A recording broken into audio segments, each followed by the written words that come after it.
Welcome to the Record Player. Today, I am excited to be joined by an awesome band from Montreal who are really starting to make some noise, not only here in Canada, but internationally as well. Their new record is called Now or Nowhere, and it was produced by the legendary Bob Rock. Ladies and gentlemen, welcome to Damn Truth to the Record Player. How you doing, guys? We're very good. Thanks for having us. Awesome. It's a pleasure to have you guys take some time for us today. Who do we got with us? We got PY. There you Howdy. are. Bass player extraordinaire. We got drummer Dave. There you are. How's it Hello. going, Dave? And we've got Leela. Hello. And we are missing Tom. So hey to Tom. I want to talk a little bit about the new album, but first I want to that whole experience. But first I want to sort of talk about what got us there. You guys have been around for a decade. One of the best quotes that I read was the damn truth has been hiding in plain sight for 9 years. That's a beautiful thing. What were the beginnings of the band and how did the whole thing get started? Because I've heard it's an interesting story. Well, Tom and I met basically naked at a hippie festival. Yeah. It was very, just, for context, it was very warm. It was in Israel. It was summer. We were by a river and everybody was naked because you're just jumping in and out of the water and you're having a blast. And there was no issue about the being naked part. It was very natural. And I was just sitting playing acoustic guitar and I was singing one of my favorite Crosby, Stills, Nash & Young songs, which is Almost Cut My Hair. And then this beautiful long-haired bloke comes and sits by me and takes out his acoustic guitar. We didn't say a word to each other. He just started jamming. He just jumped right in. And I was looking at the guy and I'm looking at his fingers. I'm like, holy shit, I've never, ever seen anybody play like this ever. And basically we played for about 9 hours. We did not stop. We went through all of our favorite, 60s, 70s rock and roll stuff that I've loved since I was a child. And apparently so did Tom. And we really clicked and we just didn't want to stop. And I knew at that moment that was the person I wanted to make music with forever. It was very, very simple for me. It was like, oh, this is it. This is the musician for me. And we wanted, at first, we found that we just started playing together, but we wanted to have a band. We wanted to play loud rock and roll. That was really what Tom and I wanted to do. So we found ourselves back in my hometown of Montreal, and we met this guy. We were hired to be backup musicians to this pop princess woman. I don't know what to even call her. It was fine for like the 2 months that it lasted. That her deal was kind of ending. She was either being dropped by her label or some story like that. But we were already in the room and we were already playing music together and we were vibing and having a great time. So she basically left the project and we continued. And we had another bass player at start for the first, basically for the first 2 albums. And then he left us and we met this gorgeous fellow. And that's it. And here we are. And that's the damn truth. And the rest is history.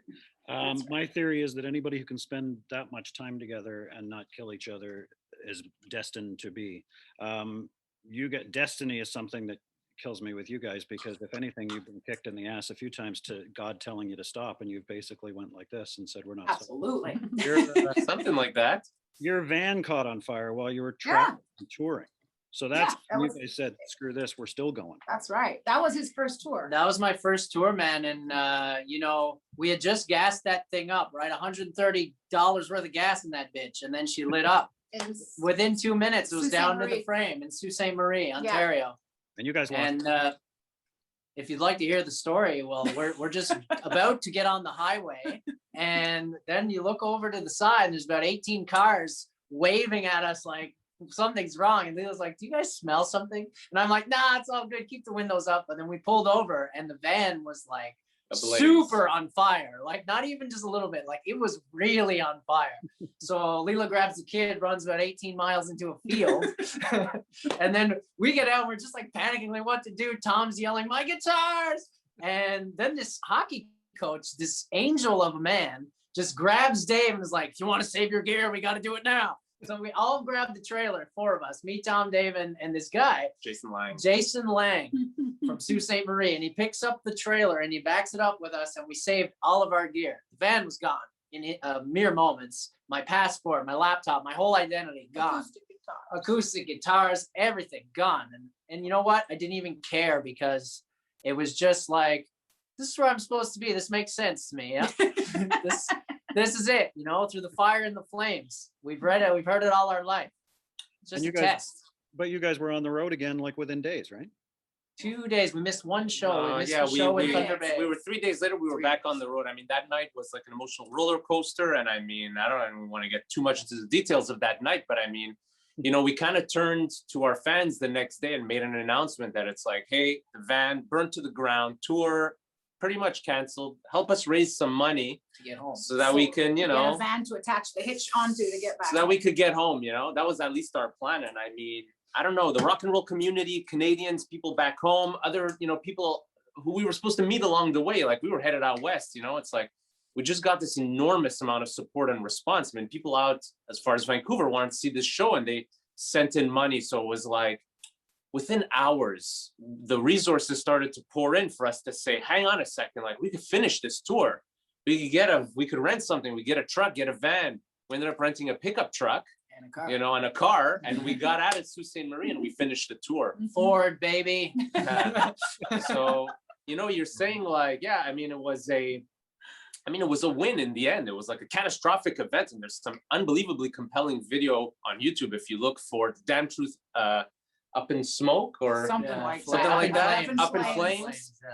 But we finished the tour and it was, you know, it was like a kind of heroic feeling, and at the same time, it just kind of like just showed us how close our fans really are to us and to the band and the rock and roll community, how strong it is, and it was incredible. It was really incredible. And then, you know, looking back on it, it's like those moments where we kind of doubted finishing the tour, you know, it was kind of all in vain in a sense. It was like we shouldn't have like reached that kind of emotional point because, you know, Well, the fans brought us out of it basically. well, what's crazy is even before we started the GoFundMe, that night, Dave and I went to the bar. We're like, we're not going to sit here crying in this hotel room. Let's go to the bar.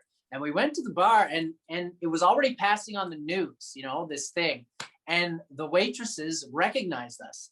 And when we left, they paid our entire tab. They gave us a new car seat for the baby because they knew we were touring with Ben, who was at the time 2 years old.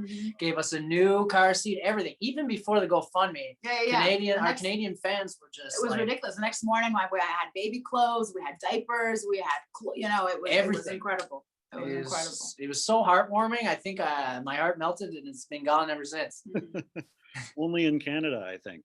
Yeah. Honestly. Well, yeah, yes and no, because we have, you know, throughout all our tours, we have found this incredible rock and roll community. You know, there's like your tribe is out there, people with huge hearts that just like love rock, and they seem to, you know, to have taken us into heart, and we're really, really lucky that they have. You know, it's really, really incredible. You get signed to a major label. You've written this new record. You find yourself in a studio in Vancouver with Bob Rock. Now, anyone who's ever woken up knows who Bob Rock is. Bob Rock has worked with Bon Jovi, Motley Crue, Aerosmith. Metallica. Tragically Hip, Metallica. How did that come about? Like, did you guys contact Bob Rock? Did Bob Rock hear something of yours and say, I want to work with them? Well, we were, you know, when we were on tour in Europe, actually, we were talking in the van how we really wanted to work with a producer who we hadn't worked with before. And my God, wouldn't it be amazing to work with George Martin? You know, that's like the first name that comes to your head when you think of producers. Like, yeah, that would be great. And the second legendary name that comes up with, what about Bob Rock? Or like, you know, it's the same kind of, we can't fathom to ever work with either of these two, but you know, let's just put the name out there. And then we got back to Canada, we realized that our producer, like our manager, part of our management team, actually managed Bob's band, the Payolas, back in the late 80s. And so there was kind of like an in there, but Ralph told, like when we talked to Ralph about it, he was like, well, you can't really, you know, I can't really get in touch with Bob. It's been years or whatever. And also, you know, you only get one shot, you know, you got to give him the best you got. You got to get back in the studio. You got to work really hard. And we just kept pestering because we knew we had some great songs. And Tom basically day after day was like, send the stuff to Ralph. Send the stuff to Bob. Send the stuff to Bob. Eventually he did. And it wasn't 12 hours later that we got a call back from Bob saying, I like this, come, let's make a record. And so that was out of this world, it was an incredible feeling to have someone like him agree to work with us. We all turned into little schoolgirls for a minute. Oh yeah, absolutely. Absolutely. I don't blame you. Incredible. I probably would have hung up the phone and said that didn't just happen. Well, when pretty they much. got the call, Tom and Leela were in a restaurant. Tom just, as soon as he got off the call, he slammed the phone on the table, got up, yelled, and went outside in the streets and was like circling and screaming. Oh yeah, it was unbelievable. Unbelievable, incredible moment. And then like we were so excited and also terrified, absolutely terrified. Like we're gonna have to play in front of Bob Rock. Like we had better be good. So we basically locked ourselves in our studio for, I don't know, months. 5 months. 5 months. 5 months, 9 to 5, every 6 single days day. a week. Just working the songs to death so that we would be ready for anything you might throw at us. Like, and we came with an open mind. Like we'd already demoed everything sounded really good, but we wanted to learn. We wanted, his expertise, we wanted his input, and he did not fail to surprise us and to like rejuvenate us. It was incredible. Like being in studio with him, he was almost as excited as we were. Like we were, it was just magical. It was amazing. I really can't speak highly enough of the man. He was so incredible to work with. He's a mystical creature, that's for sure. Yeah, absolutely. I can imagine. Absolutely. Why Now or Nowhere? Why the name Now or Nowhere? That came from, I was doing a lot of reading on the road, and I remember a passage in a book I really liked saying that it's now or nowhere and tomorrow is an excuse. And we had been feeling sort of that same way about all of this. The last record, we toured it for 4 years, and we're like, okay, that was 4 years of touring. We're coming out with this new record. It's now or nowhere. We give it our all. Hits only. When we contact Bob Rock, we have done the work. When we go to Bob Rock, the work has been done. It's now or nowhere. And we've been saying that to ourselves for a few years. And then when it came time to name the record, that was kind of what made sense, for all of these songs and for everything we've put into it. It's now or nowhere. Kind of feel like it's a mantra that like got us, in a period, because let's not like beat around the bush. This last year has been like fucking insane for every human on planet Earth. It was a mantra that like got us past the hump and got us like excited to confront putting out a record during this pandemic, and at the same time, it's a mantra that, everyone can kind of embrace in their own like personal way and in their own lives. It's like, there's not that there's no reason to wait, but it's really about this moment. And we felt that way about our situation and our music and our songs. And hopefully, every person can take that, as their own like little mission statement in a way, or their own little. Exactly. Like we're all a community of selves, right? You're you right now, you're you in 5 minutes, 5 years, 10 years, and you have to take care of that community. Mm-hmm. So what you're doing now affects the community members in your self community. Right. And, this album for us, we wanted to give it our all for all our fans and for ourselves down the line. Nowadays, being a rock and roll band is almost unique. There's a ton of awesome alternative rock bands. There's a bunch of really great hip hop artists out there. There's every street corner, there's a teenage girl who can play acoustic guitar and sing really well. But being a rock and roll band is almost unique nowadays, especially a rock and roll band that has that kind of classic rock 70s, 80s, maybe not 80s, but that vibe to it like you guys do. Comparisons are a thing that are going to happen in music regardless. You guys have been compared to Heart. You've been compared to Janis Joplin. You even had a song featured on Janis Joplin's website, I read, which has got to be amazing. I hear a lot of Jefferson Airplane. How do you guys feel about comparisons? Well, it's I think it's pretty amazing that that people, first of all, that people have some sort of an affinity and an affection, that they feel like, man, I get them because they remind me of that, or I get this because, wow, it really takes me back to when I was 15 and listening to the Doors, or whatever it might be. That connection with people comes from that really, really melancholic, or not only just like a moment in time, right? That people have, and music does that to you. Like it'll take you back to when you or whatever, and you heard, rock for the first time. For me, the first time I heard, Jefferson Airplane, when I heard, like, my dad gave me this cassette, Surrealistic Pillow, when I was like 8. And at that time I was a huge Beatles fan. I was like, okay, what's this? And psychedelic rock suddenly like opened up my head to like, wow, can a voice ever sound so beautiful? You get the goosebumps. And so for me, I absolutely adore these comparisons, because this is the stuff that I love. So if someone is, can hear my voice and it'll make them think of the magic that is Grace Slick, then like, holy crap, thank you so much. And it's not the voice. It's not just because you're a woman singing in the band. It's the whole vibe of the band. It has that feel, that psychedelic kind of rock, classic rock feel, which is amazing. And again, unique nowadays. It's definitely it's definitely an ego boost to hear your idols' names in relation to yourself. But in the end, we're just an amalgamation of everything we've heard and lived. For sure. All of our experiences. So, I mean, we are what we are. And if people hear what they hear, that's awesome. One day there'll probably be bands that say, we started out by touring and opening up for the damn truth. I hope that happens.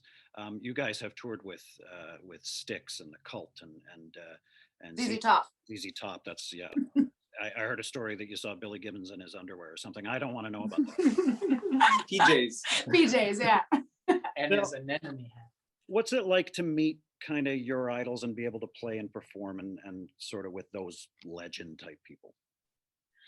It's really exciting. I mean, it was kind of to me, it feels like a little similar to like our experience with Bob. I mean, it's like you build this, like, you build this thing around people, because you have this excitement. It's so exciting to go play with ZZ Top or Styx or the Rival Sons or the Cult, or it's like, oh my God, we're gonna meet these guys. And then, when you're there and you get to be face to face with people and you get to talk about music and you get to share the stage, I mean, you find a way to connect. It's like that imaginary person becomes a real person, and a person that you could connect with and have a conversation with. And like, it's exciting, but it's like you get to see that there's, real human people, and that not the similarities, but I mean, we have more in common with these people than we imagine. You know what I mean?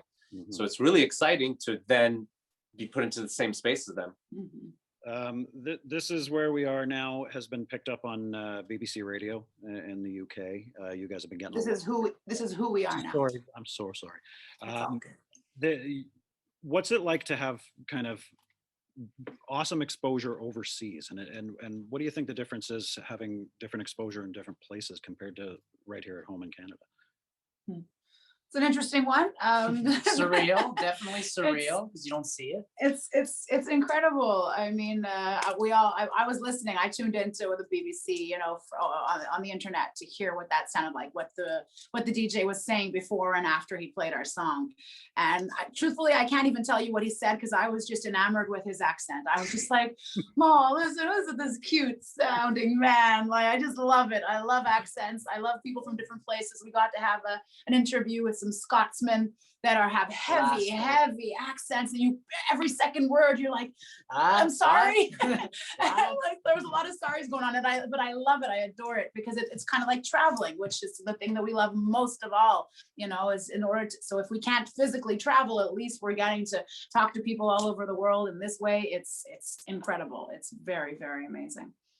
It's a little frustrating on our side, because I mean, we can't, normally wherever there would be a buzz, we would just hop on a plane and we would be going there. So now we're kind of a little bit kind of stuck here, but the buzz was just happening in other places. It's happening. We feel it, but we feel it through the screen. We feel it through an email. We feel it through spins and all of this stuff. But it's like, normally we would hop on a plane and we would feel it person to person. So, when we get back to that, it'll kind of like restore that feeling that we're normally accustomed to having. It's like people who are excited about the music, and you can feel that heat. They're in the room kind of like cheering and, screaming and clapping. And like, when we get there, I think, it'll sink in a little more, because right now it's just, it's like we're watching our own TV show through the, through the screen, basically, I'm sure that's probably the thing you miss most about performing is the audience and the interaction. I can't wait till you guys get back out on the road, because I can't wait to see you live. Awesome. Thank you so much for joining us. I hope best of luck with the record. I hope it does incredibly well, and I can't wait to get you guys back out there. Can't wait. Thank you so much for having us. Thanks, guys. The damn truth on the record player. Take care. Yes, sir. Much Cheers. love, brother. Thank you so much.